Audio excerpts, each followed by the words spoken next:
des petits sous, toujours des petits sous. Des petits sous, toujours des petits sous. Je suis le poinçonneur de billets. J'encaisse pour l'hôpital toute la journée. J'achète des distributeurs. Je mets dans mon hôpital.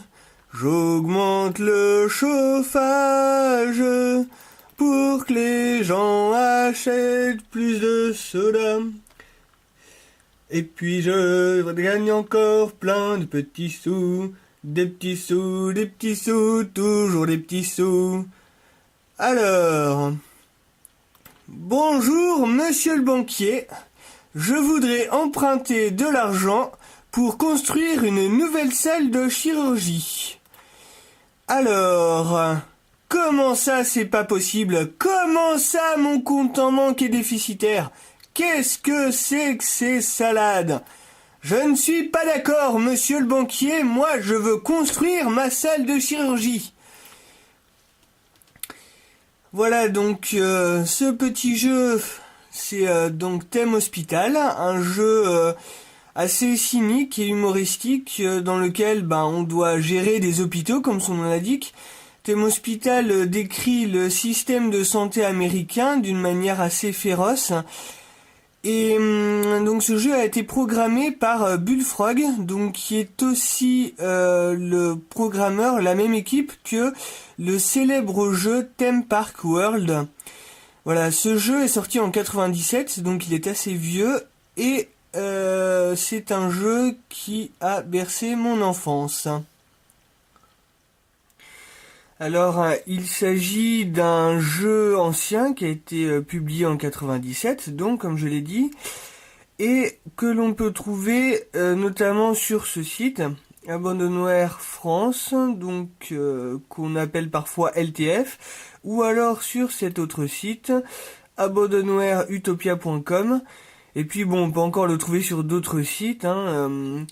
À propos d'informatique, justement, puisqu'on en est à l'informatique, je voudrais vous montrer deux exemples de collaboration et de produits gratuits collaboratifs qu'on trouve en matière d'informatique et qui sont de bons exemples que même dans un monde capitaliste, on peut trouver des produits gratuits et collaboratifs.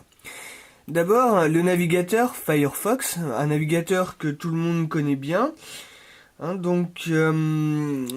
C'est un des meilleurs navigateurs pour aller sur Internet, pour se promener, Et voilà, donc il est programmé par une communauté d'internautes et il est gratuit. Comme tous les navigateurs Internet aujourd'hui, Google Chrome est gratuit et Internet Explorer de Microsoft est gratuit aussi. Mais en tout cas, celui-là, c'est un exemple, c'est un modèle parce qu'il est indépendant des grandes firmes informatiques et qu'il montre qu'il est possible à des gens de collaborer, pour programmer des logiciels gratuits. Autre exemple, donc, c'est openoffice.org. Alors on va... Voilà, pour que vous voyez bien, j'augmente un petit peu l'image, je zoome un petit peu, voilà. Donc ce programme, c'est une suite bureautique, donc c'est un peu comme la suite de Microsoft qui fait Word, Excel, etc. Sauf que au lieu que ce soit Microsoft Office, et bien là c'est OpenOffice. Personnellement, moi, c'est ce que j'utilise pour mon traitement de texte. C'est complètement gratuit, c'est téléchargeable donc sur internet à partir de ce site. Télécharger OpenOffice gratuitement. Et voilà, donc c'est aussi un logiciel collaboratif qui est programmé par une communauté d'informaticiens. Voilà, et contrairement à Microsoft Office, cette suite de logiciels est complètement gratuite. Voilà.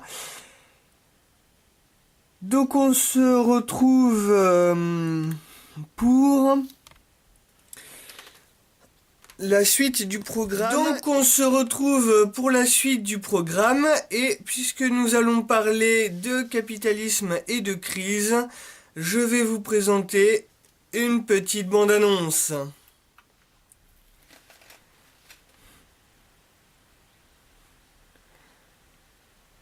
Ah zut, c'est la crise, mais qu'est-ce qu'on va faire?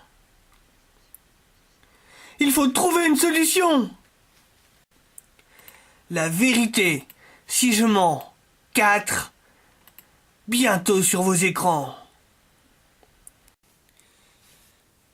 Eh oui, c'est la crise et j'ai froid. Alors, vous m'excuserez, mais je dois me présenter à vous de cette façon. Enfin, toujours est-il que je voulais faire des essais de caméra. Et pour faire ces essais, j'ai voulu en fait faire une petite vidéo sur les banques. Je me suis dit c'était la bonne occasion. Ceci dit, puisque c'est une vidéo pour essayer le matériel, je ne le maîtrise pas encore très bien. Ce sera donc une vidéo de qualité assez médiocre. Je vous demande de m'en excuser, mais j'espère que ce que j'aurai à vous dire aura suffisamment d'intérêt pour que vous regardiez la vidéo sans faire attention à la qualité. Voilà, à tout de suite.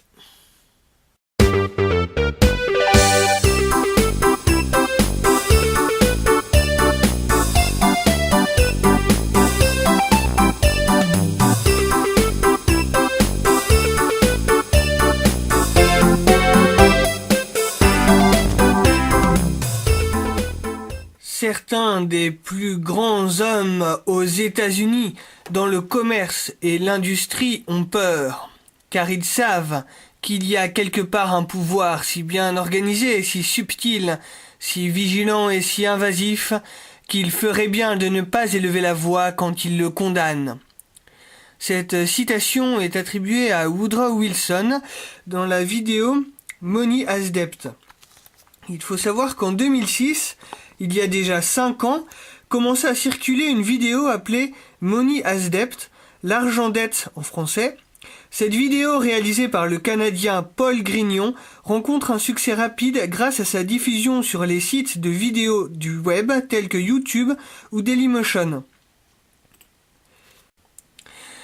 En France, on en parle à la radio, par exemple David Abiker sur France Info, dans les journaux, en particulier dans Libération, et dans d'autres médias, et même dans les milieux universitaires, par exemple André Günther de l'École des hautes études en sciences sociales. D'où vient l'argent? C'est donc la question que se pose Paul Grignon. Alors on va passer un petit peu, voilà, je vous montre juste quelques images de la vidéo,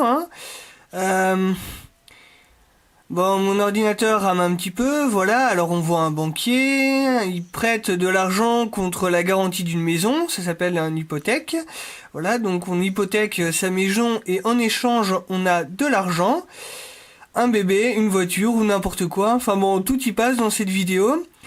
Voilà, donc cette vidéo c'est l'argent dette de Paul Grignon. La vidéo de Paul Grignon a cependant été sévèrement critiquée. On lui reprochait, entre autres, d'assimiler les banquiers à des gangsters ou des parasites sociaux et d'entretenir chez son public une paranoïa conspirationniste, chose que d'ailleurs je ne supporte pas. En tout cas, en renforçant leurs préjugés à l'égard des financiers. C'est d'ailleurs pourquoi je vous recommande une autre vidéo, comprendre la dette en quelques minutes. Cette vidéo, si elle n'est pas aussi parfaite elle non plus, a au moins le mérite d'aborder la question d'une manière relativement neutre et de ne pas exacerber la paranoïa des bons citoyens. Fait tout à fait notable, la vidéo d'origine, celle de Paul Grignon, a été créée et diffusée avant la crise financière dite des subprimes. L'auteur a donc fait preuve malgré tout d'une lucidité remarquable à propos des fragilités d'un système que les libéraux tiennent pour idéal.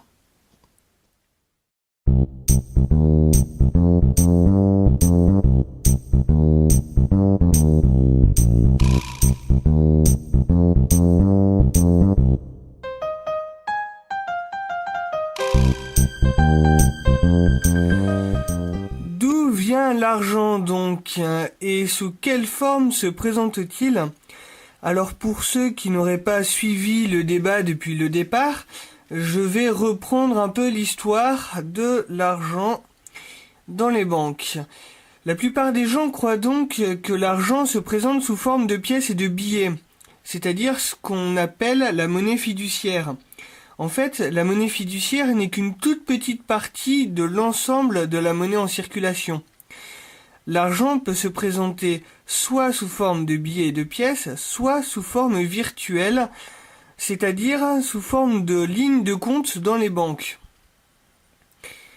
Il faut savoir que 98% de la masse monétaire en circulation n'existe pas sous forme de billets, elle n'existe que sous forme de chiffres, d'écriture. Nous allons donc revoir l'histoire de la création monétaire dans les banques, qu'on appelle en général la création monétaire par le crédit. Prenons l'exemple d'un petit bonhomme qui habite dans un immeuble. Il est dans un petit appartement, mais il aimerait avoir un peu plus d'espace.